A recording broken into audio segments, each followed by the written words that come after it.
Hey guys, how's it going? Alright, we're gonna have a little chat here about how our fair experience went. I gotta say, it's been amazing. Please excuse the loud animals. It's feeding time at the zoo. Okay, so Jordan is now done with her showing of rabbits and her market lamb. So today was her auction.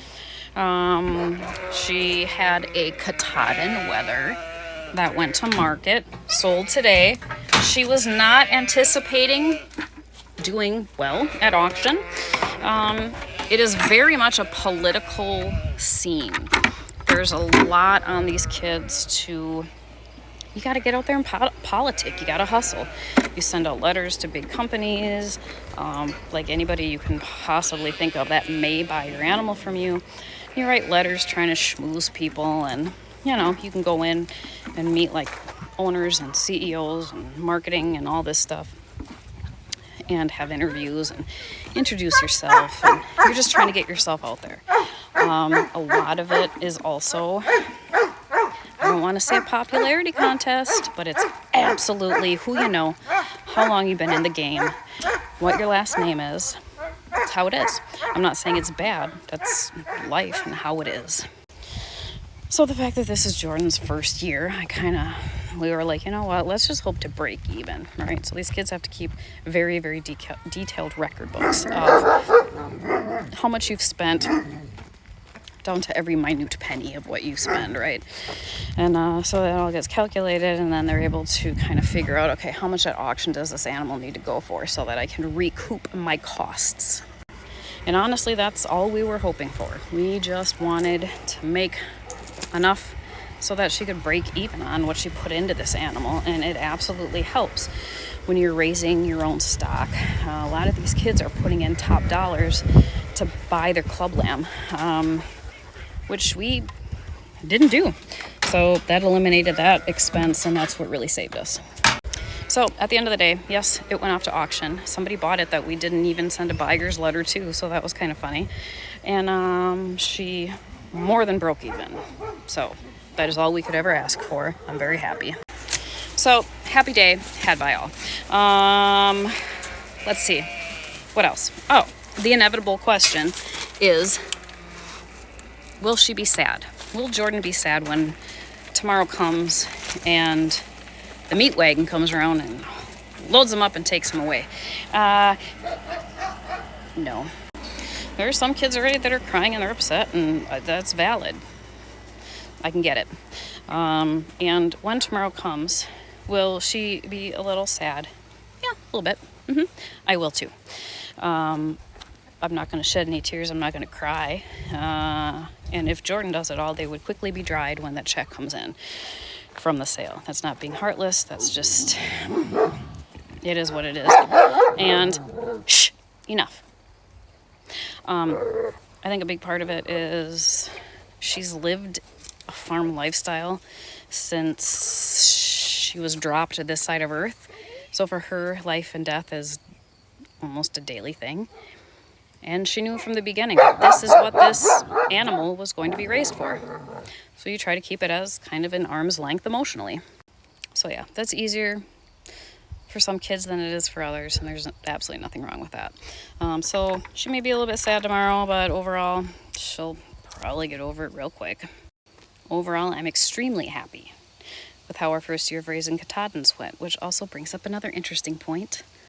I've been extremely vocal and made a lot of content about going to fair with this Katahdin. Done a lot of videos, talked a lot about it, and I do that intentionally because there's never been one here before. So it's a lot about educating people and kind of sharing the journey, because I've had a lot of other friends on social media that are doing the same thing, and we're kind of all comparing stories and comparing what happens.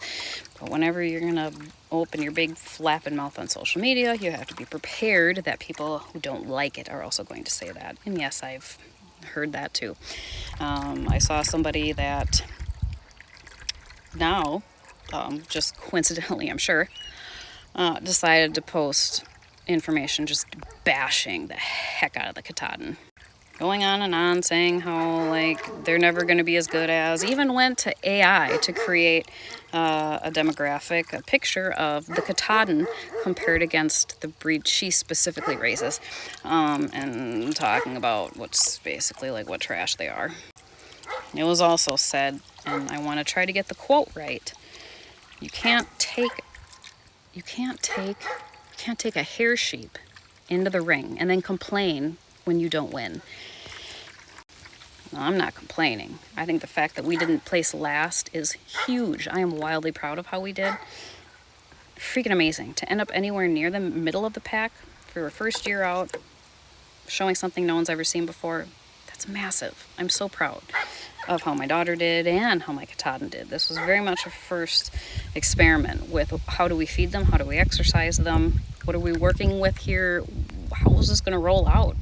So yeah, I'm not complaining, not at all. And then somebody else said, I'm pretty sure she either is or was a 4-H leader, said, I've had kids that have said that they want to show a Katahdin wether in the market and I refuse to allow it.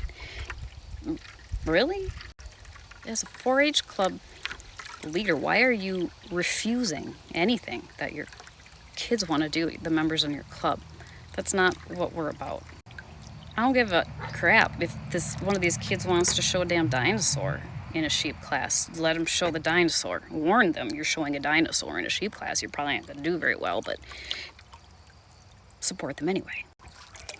The last thing you should be doing is telling a kid who has an interest in showing a particular breed of livestock is saying you're not going to win, so you can't do it. Because guess what, Susan? It's not about winning in 4-H. At least that's not what it's supposed to be. And kids are usually happy showing anything, especially the little ones. They don't give a care. They're just proud and excited, and they want to share their dinosaur with the world. So you know what? You let them. Because you know who's probably the one that's going to be embarrassed that they're showing a dinosaur? The parents. Or the club leader. So, like, just freaking stop.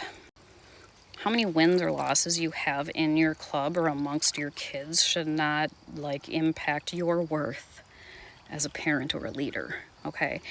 What you want is to see all the kids getting along, learning things, enjoying things, learning animal husbandry, good sportsmanship. And if they take last in every class, I mean, like, who really cares?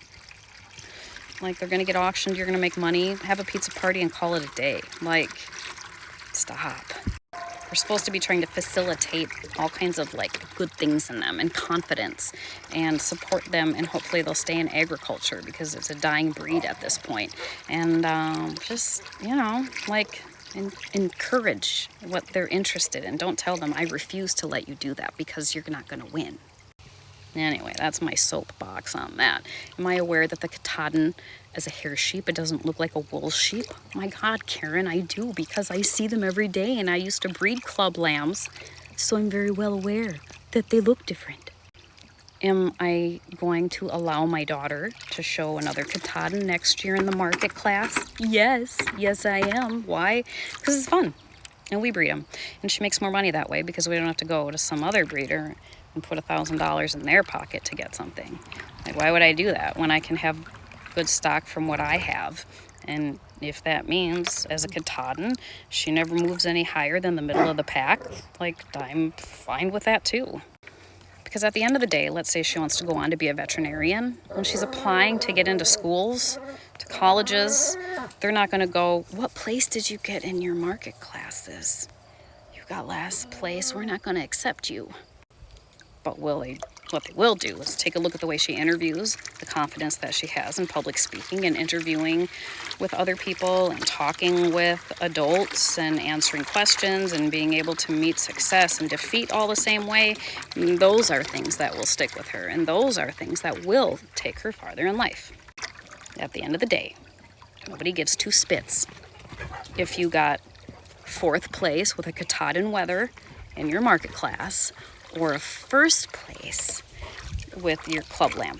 So as parents, just freaking let it go and just move on, folks. So if you've had your fair week, I hope it was wonderful. If you have not yet had it, I wish you the best of luck, and I hope you learn a lot of things, make lots of memories, make some money, and just above all things, have a good time. That's it.